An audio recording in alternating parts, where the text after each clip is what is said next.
Okay, so may dumating tayong package galing sa Shopee. Ito. So, para sa motor natin to sa 450 SR, unbox natin and then kabit natin mamaya.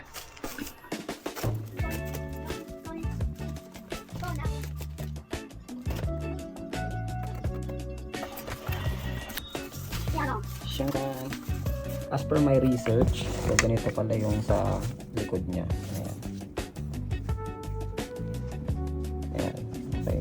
So, ang poproblemahin ko na lang is etong nasa gitna kasi for the 2024 and 2025 450 SR wala na siyang screw sa gitna. So, either doon at saka ito na lang yung nandito.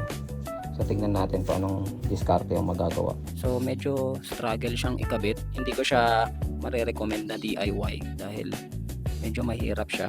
Actually, nahirapan akong pantayin. Then, ayan siya. So, may bushing, tapos may extender naman sa gilid. So, ayan yung setup.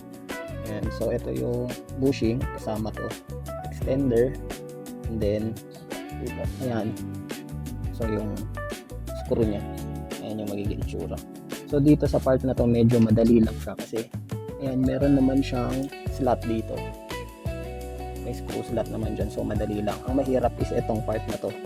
Itong part na to actually, winersa ko na to eh. Parang binutasan ko na siya since malambot naman tong part na to.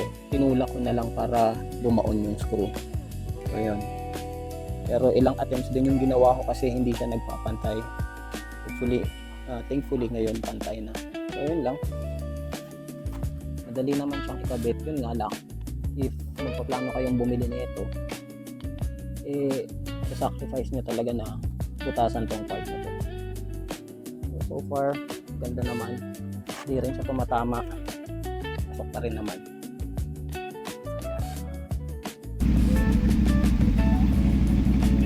Oh, wait na.